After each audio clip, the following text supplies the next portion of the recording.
Hello everyone, कैसे हैं आप सभी। बहुत बहुत स्वागत है आप सभी का एस्ट्रो तक में। मैं हूं राखी मिश्रा।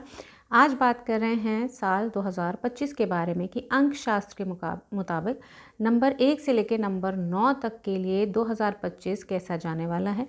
आपके लाइफ में क्या नए चैलेंजेस होंगे, क्या रिस्पॉन्सिबिलिटीज़ होंगी, वेल्थ का हाल कैसा होगा, एजुकेशन कैसी रहेगी, आपका इमोशनल फैक्टर कैसा रहेगा, जॉब और करियर के मामले में क्या रहने वाला है, क्या नए चैलेंजेस होंगे, प्रमोशन होगा, अपॉर्चुनिटीज़ मिलेंगी या हाल बुरा होगा, इस साल भी आपको स्ट्रगल करना पड़ेगा, और वहीं हेल्थ भी कैसी रहेगी। तो आज हम बात कर रहे हैं मूलांक 8 के बारे में, लाइफ पाथ नंबर 8 के बारे में, या फिर ड्राइवर नंबर 8 के बारे में। आपका चाहे मूलांक 8 हो या भाग्यांक 8 हो, ये आप लोगों के लिए है।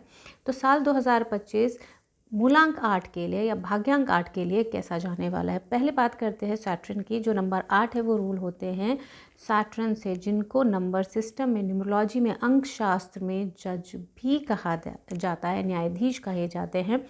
नंबर 8 ये बहुत ही नेचुरल मैनेजर्स होते हैं, एडमिनिस्ट्रेटर्स होते हैं, बहुत ही प्रैक्टिकल, एम्बिशियस होते हैं, वर्कहॉलिक होते हैं और एक नेचुरल लीडर्स होते हैं। इनको सही को सही और गलत को गलत कहना आता है। ये जानते हैं कौन सही है, सही के साथ रहते हैं ये हमेशा।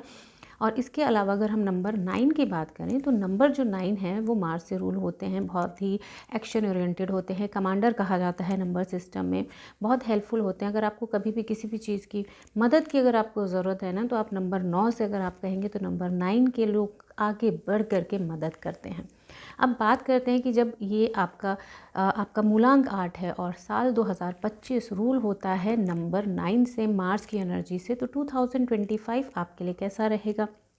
पहले बात करते हैं कि ये जो इन दोनों का रिलेशनशिप है, नंबर 8 का और नंबर 9 का, वो कैसे रहने वाला है। दोनों जो नंबर हैं 8 और 9 का, एक बहुत ही कॉमन चीज़ शेयर करते हैं।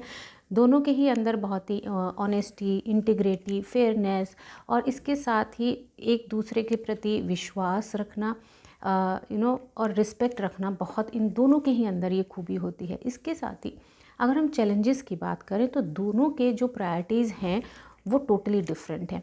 नंबर 8 बहुत ही मटेरियल सक्सेस और सिक्योरिटी के बारे में सोचता है, और वहीं नंबर 9 बहुत ही हेल्पफुल होता है।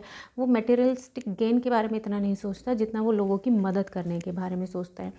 वहीं नंबर 8 की अगर बात की जाए तो they are natural leaders, they want to lead, they have that quality of lead करने की क्वालिटी है। वहीं नंबर 9 बहुत ही इंडिपेंडेंट है, जो किसी के ऑर्डर्स नहीं ले सकता, बिल्कुल उसको किसी की बात नहीं सुननी, वो अपने मन से काम करता है।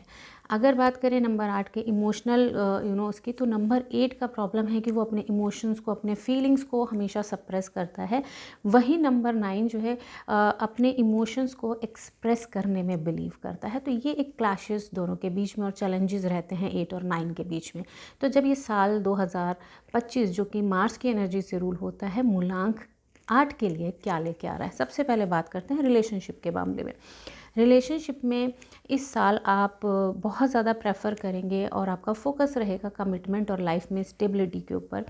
आपका जो एक नेचुरल, जो नंबर 8 का जो एक नेचुरल करिश्मा और कॉन्फिडेंस है, वो नए लोगों को आपके तरफ अट्रैक्ट करता है। तो इस साल में आपके लाइफ में अगर आप सिंगल हैं तो नए लोगों को, नए लव को, नए एनर्जी को, रिलेशनशिप को आप अपनी लाइफ में अट्रैक्ट कर सकते हैं। वहीं अगर आप ऑलरेडी रिलेशनशिप में हैं तो ये आपके लिए साल अच्छा जाएगा। आप अपने रिलेशनशिप को और मजबूत बनाने की तरफ आगे बढ़ें। लेकिन एक चीज़ का खास ख्याल आपको रखने की ज़रूरत है कि एक दूसरे पे कंट्रोल करना, अपने चाहे किसी भी तरह से क्यों ना हो, आपको एक दूसरे के ऊपर कंट्रोल नहीं करके चलना है। एक दूसरे के प्रति समर्पित भाव से अगर आप चलेंगे, नंबर 8 अगर चलेगा ये साल में अपने रिश्तों के प्रति समर्पित भाव से अगर चलेगा, कंट्रोल करने की बजाय, तो ये साल आपके लिए और भी बेहतर होगा।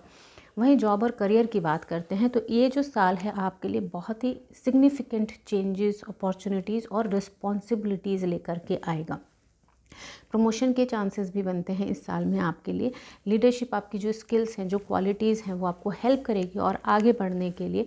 लेकिन आपको जब आगे बढ़ना है, कोई फ़ैसला लेना है, डिसीज़न लेना है, लेकिन क्विक डिसीज़न से इस साल में आपको बचना है। और आपको जो भी रिस्क लेना है, बहुत ही कैलकुलेटेड रिस्क लीजिएगा, जिस चीज़ के बारे में आप श्योर हों। वैसे तो नंबर 8 हमेशा ही कोशिश करता है कि जो भी वो काम करता है बहुत, क्योंकि स्लो होता है, नंबर 8 होता है, बहुत स्लो होता है। तो आप स्लो तो करते हैं लेकिन बहुत सोच समझ के एक प्रिपेयर्ड और कैलकुलेटेड रिस्क के साथ ही आपको किसी भी नई अपॉर्चुनिटीज़ को एनकैश करने के बारे में सोचना है।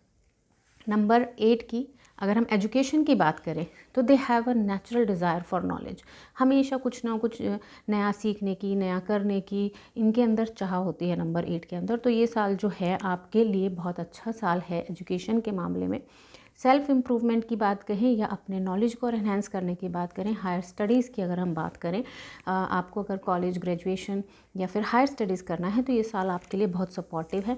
आप फाइनेंशियल स्टडीज़ में जा सकते हैं, आप बिज़नेस स्टडीज़ में जा सकते हैं, आप लीडरशिप के तरफ बढ़ सकते हैं, आप पॉलिटिकल करियर में भी स्टडी कर सकते हैं, पॉलिटिकल साइंस वगैरह में भी स्टडीज़ किया जा सकता है। और इसके साथ ही बहुत इम्पॉर्टेंट है आपके लिए नंबर 8 के लिए इस साल में कि आपको अपने आप पे भरोसा करना बहुत ज़रूरी है। अगर आपको लगता है कि कोई पर्टिकुलर सब्जेक्ट आपके लिए अच्छा है, सही है और आपका ऑप्शन एकदम सही है, तो आप उस अपने अपनी थिंकिंग, अपने थॉट, अपने इंट्यूशन के साथ आगे इस साल में ज़रूर बढ़ें और बहुत सोच समझ के अपने इंट्यूशन और अपने ऊपर विश्वास करते हुए आगे बढ़ें तो ये साल आपको बहुत अच्छा रिजल्ट देगा। अब बात करते हैं आपके पैसों के बारे में, आपकी मनी के बारे में, आपके वेल्थ के बारे में। ये साल थोड़ा सा अपॉर्चुनिटीज़ मिल रही हैं लेकिन उसके बावजूद भी आपके इनकम या फिर आपके वेल्थ और उसके सेविंग को लेकर के चैलेंजेस आपको ज़रूर देगा। यहाँ पे आप बहुत कैपेबल हो अपने पैसे के लिए। किसी से अगर नेगोशिएट करना है तो नेगोशिएशन में आप बहुत स्ट्रॉन्ग हैं।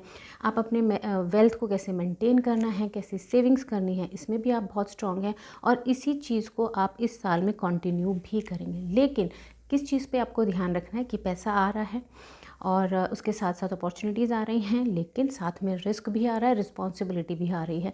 तो आपको बहुत ही सोच समझ के अपने खर्चों पे लगाम रखते हुए, वैसे तो नंबर 8 बहुत ज़्यादा खर्चीला होता नहीं है, बहुत ज़्यादा खर्च करने में बिलीव नहीं करता है, लेकिन वो अपनी ज़रूरतों को पूरा भी करना चाहता है। तो इसलिए जब भी आप खर्च के बारे में सोचें तो पहले लिस्ट ज़रूर बना लें, क्या ये आपके लिए बहुत ज़रूरी है या नहीं है, तभी स्पेंड करें। अननेसेसरी के खर्चे से इस साल आपको बचना है और पैसों के मामले में किसी भी तरह का अननेसेसरी रिस्क नहीं लेना है, अननेसेसरी इन्वेस्टमेंट्स नहीं करनी है। वहीं ये जो साल है बहुत इम्पॉर्टेंट ईयर है आपके लिए। इस साल में आपके लिए बहुत मुमकिन है कि आप नई प्रॉपर्टी भी खरीद सकते हैं। तो उसके लिए भी आपको बहुत भी सोच समझ के फ़ैसला लेना है। कहीं ऐसा ना हो कि जल्दबाजी में लिया हुआ फ़ैसला आपको प्रॉपर्टी के मामले में नुकसान दे जाए। हेल्थ की बात करते हैं तो हेल्थ के मामले में ये जो साल है आपको थोड़ा सा केयरफुल रहने की ज़रूरत है। ख़ास तौर पे आपको पैरों से, लेग से रिलेटेड, आपके पंजों, फीट से रिलेटेड इश्यूज़ हो सकते हैं। इसके साथ ही इंडाइजेशन, हाई एसिडिटी की भी प्रॉब्लम आप इस साल में फ़ेस कर सकते हैं। लेकिन इस साल बहुत ज़रूरी है आपके लिए कि आप अपनी सेहत का ख़ास ध्यान रखें और इसके लिए बहुत इम्पॉर्टेंट है आप किसी ना किसी फ़िज़िकल एक्टिविटी में, चाहे योगा या रनिंग या स्विमिंग, कुछ भी, जिमिंग, कुछ भी, आपको इस साल इन्वॉल्व ज़रूर रहना है जिससे जो आपकी हाई फोर्स एनर्जी है, हाई एनर्जी है, आप उसको बर्न कर सकें और आप हेल्दी रह सकें, पहले से बेहतर रह सकें। तो हेल्थ का ध्यान रखना इस साल में बहुत इम्पॉर्टेंट है। अब बात करते हैं कुछ उपाय की, रेमेडीज़ की। तो रेमेडीज़ में आप क्या कर सकते हैं इस साल में, भगवान शिव की आराधना, भगवान शिव के किसी भी एक मंत्र का जप ज़रूर करें।